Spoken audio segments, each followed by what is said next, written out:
Ang sabi ko, kung hindi mo ako papautangin ng pera, edi hindi na tuloy ang date natin. Pero kung makakaisa ako sa'yo, edi mas okay. Kaso nga lang, ikaw ang magbabayad sa love hotel natin, ha?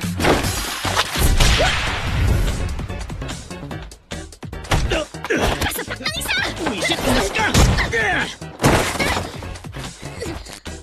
At anong akala mo, kaya mo ako, ha? Pwes, manigas ka dyan! Dahil ayoko na sa'yo! Wala ka nang pera, pakipot ka pang babae ka! Nakakawalang gana ka! Nagsalita ang lalaking mukhang tanga! Octopus! Maset! Tama na! Ang funny mo, girl. Hindi naman pangasar ang iba't ibang klase ng seafood. Namayan niyo na lang ako, no? Siya ang kauna-unahang boyfriend ko, eh. Sabi ko na kasi sa'yo, wag na lang siya. Ano ba kasi nagustuhan mo ron? Kamukha niya kasi si Kenta Kakure. Ayan na, nakakaloka ka. Ay, masama ba doon, ah? Mga astig na lalaki gaya ni Kenta Kakure talaga ang tipo ko, eh. Mahihain kasi ako eh. Wala na pong ganong lalaki sa mundo ngayon, no?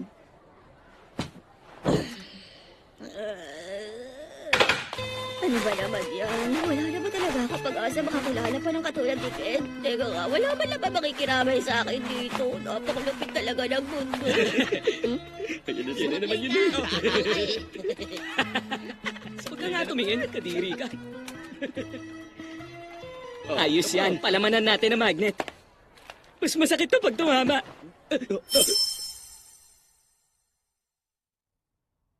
Anong binabasa mo dyan? Patingin nga. Ha? Ano? Parang mga sira. Wala na bang matinong lalaki sa mundong to? Ayoko na talaga. Saang labar ko ba pwedeng ibuhos lahat ng naipon kong stress sa katawan ko? Bisaya si Momo! Ha? Alam ko kung ano ba talaga ang hilig mo! Ha? Alam ko kung ano ba talaga ang hilig mo! Inulit mo pa talaga, ha? Kakausapin ba ako ng isang katulad ni Miss Ayase? Mas isa lang ang dahilan kung bakit yun yung gagawin! Teka, parang mali ka yata ng inaakala. Makinig ka, wala naman talaga akong balak na makipagkaibigan sa'yo. Kalimutan mo na yung kanina. Tungkol dito yung tinutukoy ko, no? Sabi dito nakapunta na ang presidente sa Mars, tapos ito yung expose sa Project Pegasus! Ha? Ano daw? Mahilig ka sa occult, tama ba? Hindi ako naniniwala sa mga bagay katulad ng UFO at aliens. Hindi UFO kung hindi UAP! Unidentified Aerial Phenomena, hindi UFO! Oy, pwede ba tumigil ka na nga?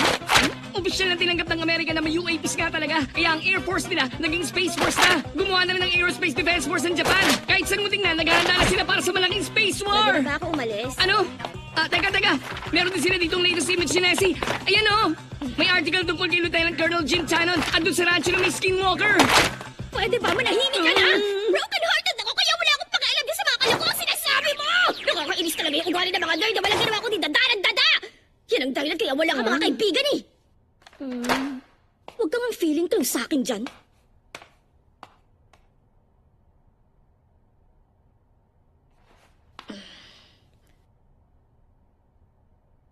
Sorry sumobra ako doon.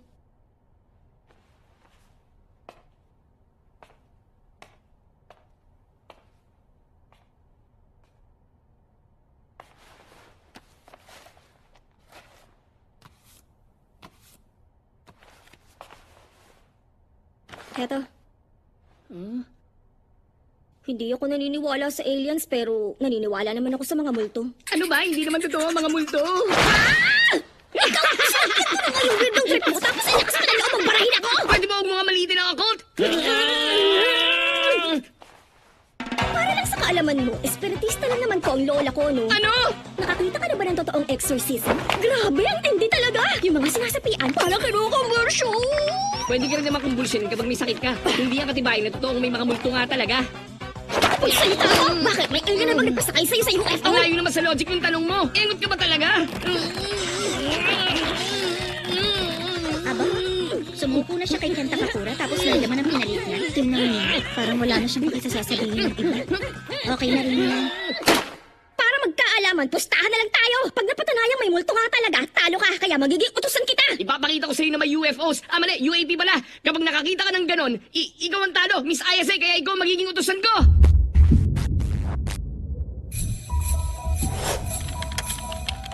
Ano ba klaseng lugar to? Nakakatakot naman dito.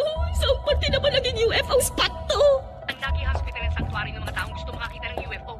Kapag tumawag ka ng UFO sa bubungan, makakaranas ka ng abduction. Eh, ano ba yung abduction na yan? Yun ang tawag tinatawag kapag kinidnap ka ng alien para pag-eksperimentohan ang katawan mo. Teka, sandali lang. Napag-eksperimentohan ka na ba dati? May posibilidad na baka nga. Ha? Marami kasi sa mga nakaranas ng abduction na lumalabas sa binuraang memorya. Hoy, hindi ka pa talaga nakakakita ng UFO, no?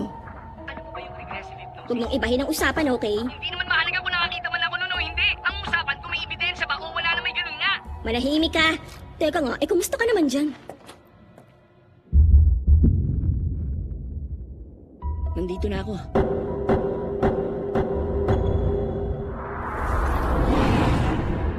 Nasa haunted spot na ako. O sige na, papasok na ako para mapatunayan na. Wala naman talagang mga multo! Oh, bakit? Huwag mo sabihin sa akin, natatakot ka na. Nga pala, ang sabi sa internet, talaga daw may nagpapakita dyan. Weh!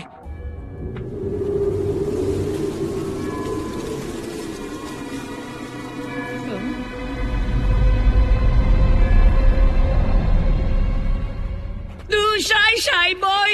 Konusyon ka ni! Mas delikado raw kapag sumisigaw ng malakas. Yun ang sabi dito sa internet. Du shy boy! Kanina ka pa puro internet dyan. Miss Ayase, talaga ba nakakita ka na ng totoong multo, ha? Hindi pa. Ano? Tapos kung makapagsalita ka sa akin, nakala mo kung sino ka? Pasensya na po. Kung yung mga pinagsasabi mo sa akin, kalokohan, naniniwala kami multo pero hindi ka pa naman pala nakakita. Hindi naman yun kalokohan. Sinabi ko naman sa'yo na espiritista nga ang lola ko, di ba? Lola kong nagpalaki sa akin. Wala na kasi ako mga magulang. Ano? Ganun ba? Sorry ah. Bakit naman bigla kang nanahimik at nahiya dyan?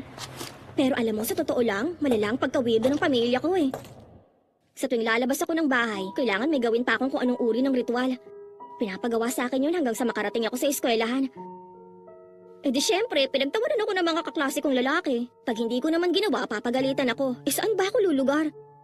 Pero ang pinakaayaw ko sa nangyari, ay nung pati mismong crush ko, tinukso din ako.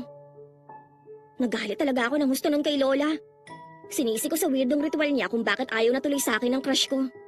May nasabi akong masasakit na salita sa kanya. Magmula noon, hindi na kami nagkakausap na dalawa. At itinigil ko na rin yung ritual. Pero alam mo, naaasar talaga ako kapag pinagtatawanan ng ibang pamilya ko. Doon ko napagtanto. Hindi naman ako nagalit dahil inasar ako noon ng crush ko eh. Kung tutuusin ang dahilan kaya ako nagalit, eh dahil nga pinagtawanan ng crush ko ang lola ko. Dahil lang totoo mahal ko si Lola. Siya at ang pagiging espiritista niya, parehong espesyal sa akin. Eh kasi naman kinupkup pa rin niya ako. Kahit na mag-isa lang siya, inalagaan pa rin niya ako ng mabuti. Kaya may tiwala ako sa lola ko. At yun nga ang dahilan, kaya naniniwala akong may multo. Eh ikaw naman, bakit ba naniniwala kang may aliens talaga? Ha? Hindi rin naman importante kahit malaman mo, di ba? Ano naman yun? Bakit? Wala kang dahilan? Kailangan ba may dahilan para magustuhan mo ang isang bagay? Tama ka nga naman. Teka lang, boy occult. Maayos ka naman palang kausap kapag telepono eh. Ha? Talaga? Ikaw rin, Miss Ayase. Medyo magaan ka rin palang kausap. Ha? Ha? Papayagan kitang dumede sa akin kaya ipakain mo sa akin ang putotoy mo.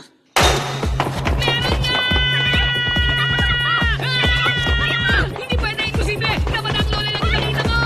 Malamang ganun nga! Normal na lola lang siya! Siguro na malikpat na lang talaga ako kanina! Walang multo! Pinakasalubong na akong lola mahalay! Kahit anong mangyari, huwag naman mo hahayaan makunahan ka niya! Dahil kapag natalo ka sa karera laban kay Turbo Lola, isusumpa ka niya!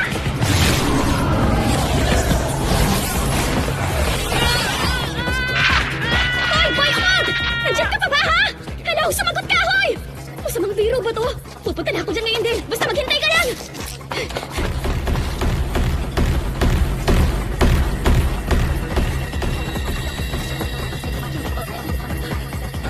Anong mga yun, ha? Pwede ba tigilan niyo na nga ako?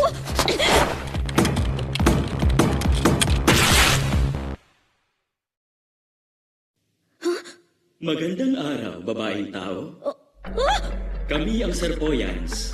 Yun ang tawag sa amin dahil galing kami sa planetang Serpo. Ano, aliens? Huwag kang matakot. Mababait at pala kaibigan kami mga nilalang. Kung talagang mababaitan nila lang kayo, hindi niyo dapat hinuhubaran ng isang babae. Nasaan ang mga damit ko? Nabigyan na namin ng kaukulang pag-iingat ang mga gamit. Eh, gula-gulalit na yan eh! Bayaran niyo yan! Isa pa, gusto ko na umuwi sa amin. Tanggalin niyo na nga Puro kalalakihan lang ang meron sa planeta namin. Kaya nagpaparami kami sa pamamagitan ng clone technology. Nakikinig ka ba sa sinasabi ko?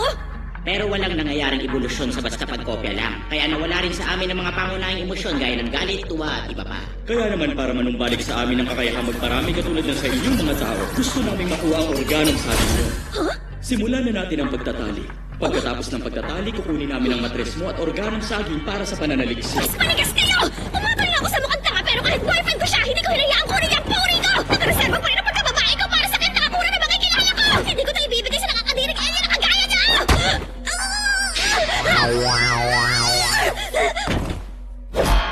Para ganahan ka, gagamitan ka namin ng psychokinesis para kontrolin ang brainwaves mo.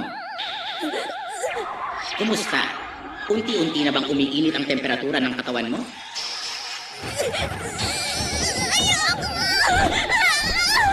Habang nilalabanan niya ang psychokinesis, ang tindi ng lakas ng isip niya. Kaya lang, magsimula na tayo. Tumigil ka! Ha? May tumatawag. Ang sama naman ng timing ng tawag ng isang...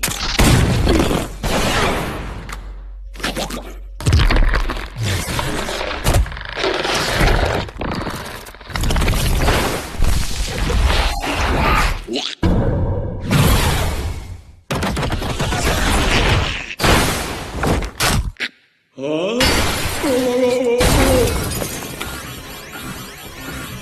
Misaya, sorry ka talaga!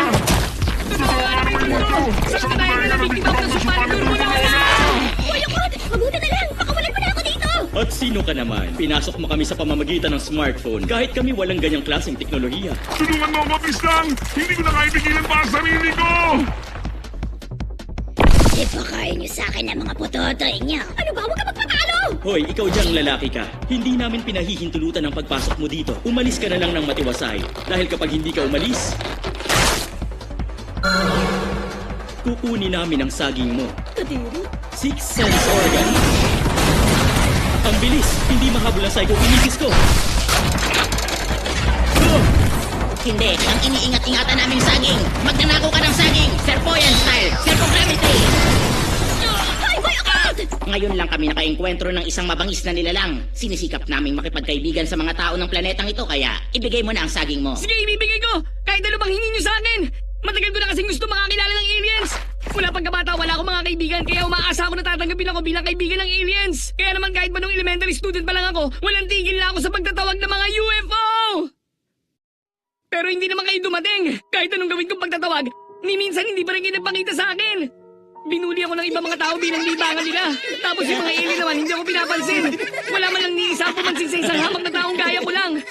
Pero iba si Miss Ayas eh. Ipinagtanggol niya pa rin ako kahit na ganoon lang ako.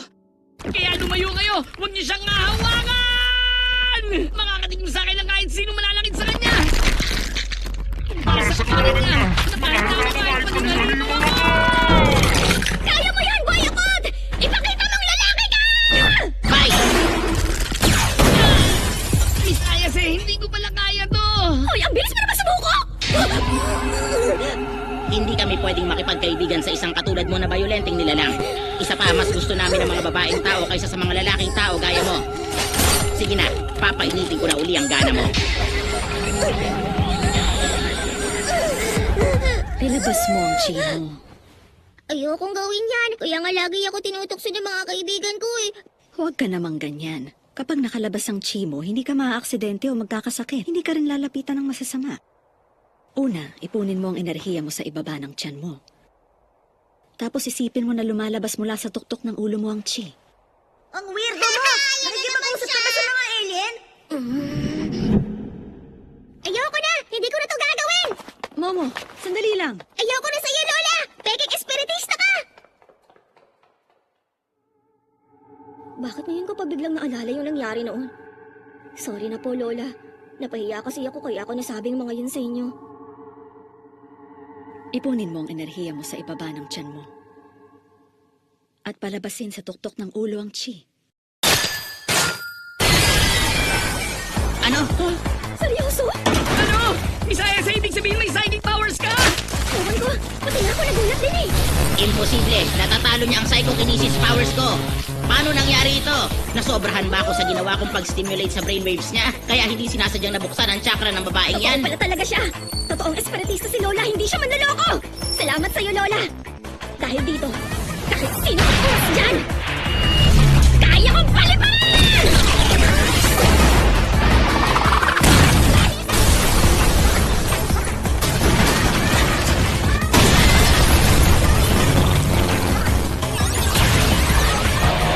Ah! Teka lang, nasa UFO pala kami! Boy ako, okay ka lang dyan? Umalis na tayo dito! Aray ko naman! Ano ba yung ginagawa mong ihot ka? Bumalik ka na nga sa dating katinungan mong pwisit ka!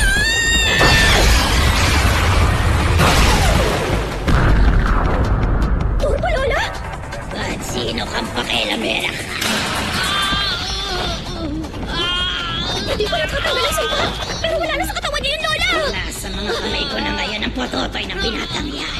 Hanggat nasa akin ang pototoy niya, hindi matatanggal ang sumpa ko sa kanya. Kung gusto mo yung gawin, pumunta ka sa tunnel. Masyadong malayo ang lugar na to sa akin. Lalabanan kita sa tunnel hanggat gusto mo babaeng masagwa.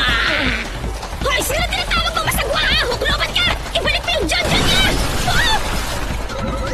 Lagot na! Kapag hindi tayo nakatakas, mamatay tayo! Ayos ka na nga dyan, ihot ka! Tumakas na tayo!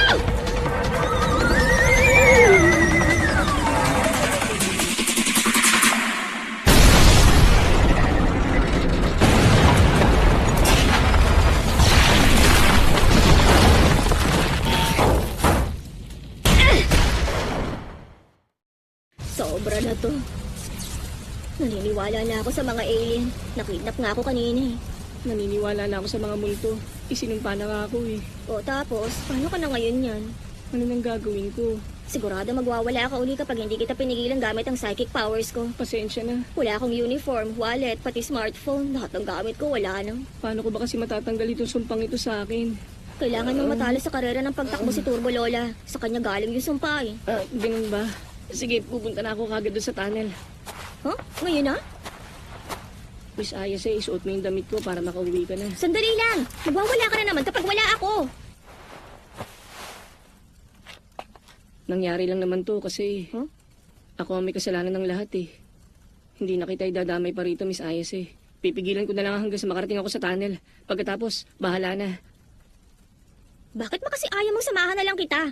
May iwan ba kita pagkatapos ng pinagdaanan natin? Kung wala ako kanina, edi sana patay ka na dapat ngayon. Okay lang bang tulungan mo ang katulad ko lang? Tigilan mo na nga ako tungkol dyan.